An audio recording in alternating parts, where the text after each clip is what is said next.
Hey, I'm Shane. You see this sand?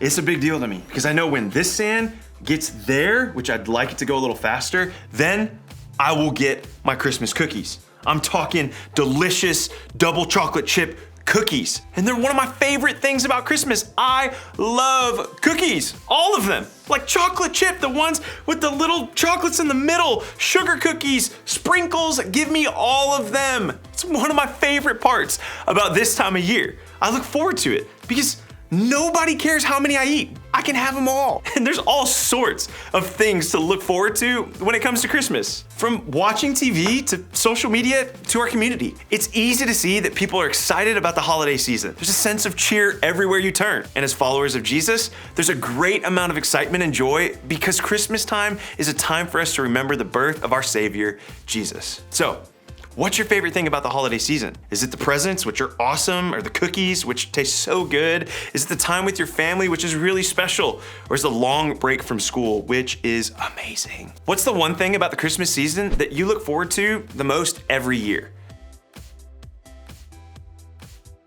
I know for me, it takes me all the way into my feels. See, from the time I was a little kid and even in middle school and even as I got older, every Christmas Eve, we had this tradition where my dad would read me this book, The Polar Express. Yeah, it's kind of cheesy, kind of goofy, but it was really special to me. And honestly, it brought me a lot of joy. And maybe your favorite thing about Christmas is different than mine, but I bet the feeling you experience is the same. Think about when the first snow falls, if it snows where you are, when the tree is fully decorated, when we cozy up to watch our favorite holiday movie, maybe with some hot chocolate, when our family from out of town finally arrives and we know we're gonna have so much fun. That's when we experience that feeling that everyone seems to be talking about at Christmas. Joy.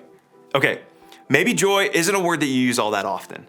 In fact, outside of the Christmas season, you probably wouldn't say it at all. If you're like me, you'd probably describe it as happiness instead. But can I let you in on a little secret? Happiness and joy may feel similar, but they're actually two really different things. Happiness is what we feel in response to something. It's a reaction to our circumstances. When you get the present that you want for Christmas, you're happy. When you get the best grade in the class that you're in, you're happy. When your parents let you hang out with your friends later than usual over holiday break, you're really happy. That kind of happiness, it's not a bad thing.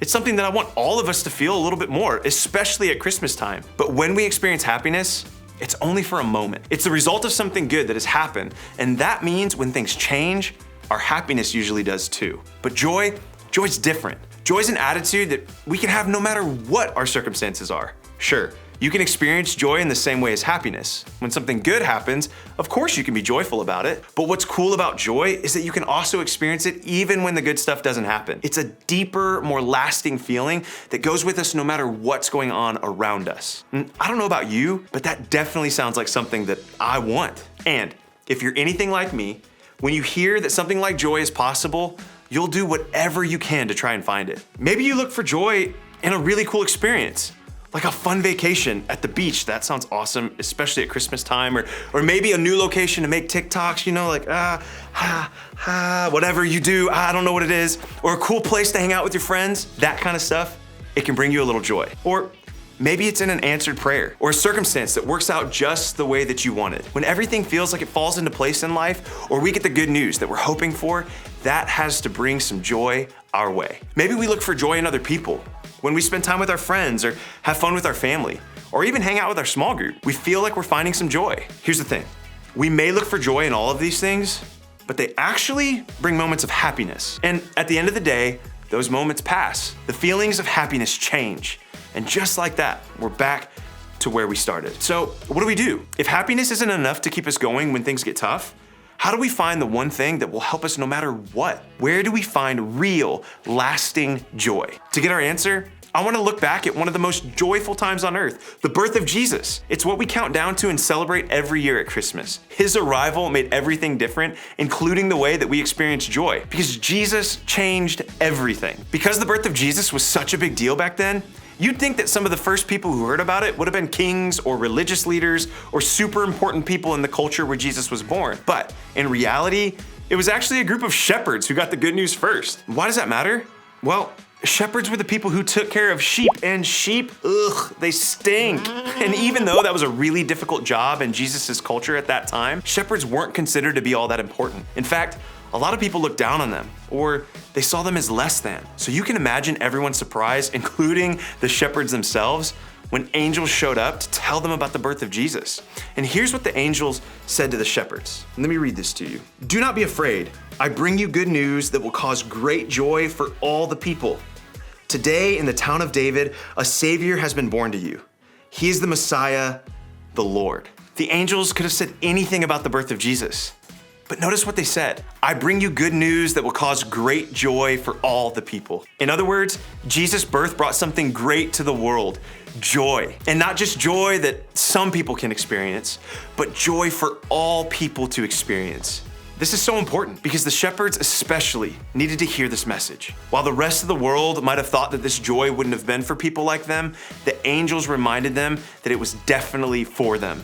In fact, it was for everyone. Now, the shepherds could have heard this and thought, "That's cool. It sounds like something that might make us happy." They could have gone right back to their lives and moved on. But instead, what did they do? Well, if you read the rest of the story, you find out that they dropped what they were doing and set out to go see Jesus for themselves. They chose to go find and experience this great joy that the angels were talking about. They took action, trying to find the joy that they'd been told about. And this is exactly what we can do too. If we want to know where real and lasting joy is, the angels told us where to look. It's in Jesus. And if we want to experience that joy for ourselves, we have to take a tip from the shepherds and go look for it. Go experience it. Go find it in knowing Jesus. Because of Jesus, there is always joy. It's something we can choose because of Jesus. And it's something we can experience all the time when we know Jesus. We just have to be willing to look for it, even when our circumstances might make it hard to find. Now, maybe you're thinking, I'm sure that's easy for some people, but you have no idea what I'm going through right now. If you did, then you know that joy just isn't possible. If that's how you feel, I'm sorry. I'm sorry for what you're experiencing. And in fact, I'd love for you to consider sharing with your group leader or with your small group today. Let them encourage and support you through it. That's why groups were created. But I also want you to know that joy, it's still possible for you. I know it is because of Jesus. When Jesus was alive on earth, he experienced so much suffering and so much pain. Jesus was ultimately arrested, beaten, and killed on the cross. That path was anything but joyful, but Jesus still chose it. Why? Because he knew that doing it would make joy possible for us today in all sorts of different circumstances. Take a look at how the writer of Hebrews puts it. "For the joy set before him, he endured the cross, scorning its shame, and sat down at the right hand of the throne of God." Okay, here's what that means. Jesus knew what was coming to him. Jesus knew that the cross meant the end of his physical life on earth, but he still chose to walk the hard road toward it. Why? Because of the joy he knew that was on the other side, both for him and for us. Because of Jesus, there's always joy. Joy. It comes from understanding what God has done for us through Jesus. It's found in the gift of having a relationship with Jesus. It's something we can find when we get to know Jesus and spend time with him. It will show up in the most unexpected places and go with us, even when we experience something really difficult. It's the one thing that we can always count on finding when we look for it in Jesus, because knowing Jesus changes everything. So, my question for you today is this. What would it look like for you to go to Jesus for joy? Just like the shepherds did. What would it look like for you to look for and experience joy in Jesus? Here are 3 things that we can remember that can help us as we look for joy. 1, remember that God will use everything for good, even if the situation isn't. No matter what we're going through, we can have joy knowing that the one who has control of everything is using everything for good. Now, I know a lot of us are going through some really hard situations right now, and it might feel impossible that anything good could ever come from it. But that's the awesome part about God. We might not be able to see how God is using our situation right now in a way that will at some point be good. It might take weeks or months or years to see that good. But God promises to work for your good in every situation. To remind yourself of this, make it your lock screen, or write it on your mirror, or set a reminder on your phone to pop up daily. 2, you can also remember that God promises to make everything right in the end. We can have joy because we know how the story ends. We're living a story that will have a happy ending, and this is only the beginning. The story that God is writing in your life may feel really hard or broken or painful right now. Maybe it feels like things aren't supposed to be this way.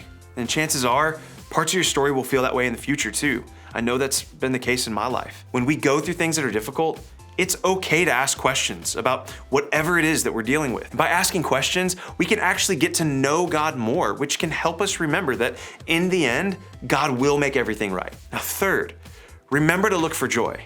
If we want to experience that joy for ourselves, we have to do what the shepherds did and go look for it. Go experience it. Go find it and spending time with and getting to know God more. Maybe it's taking time to pray when you need a little more joy in your life.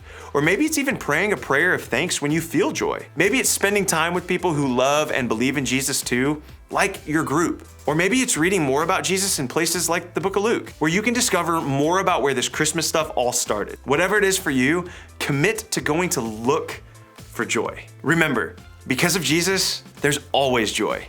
And that joy is something I hope you experience this Christmas season and beyond. And now, you know what that means. The cookies are ready. It's time. I love them so much. Merry Christmas.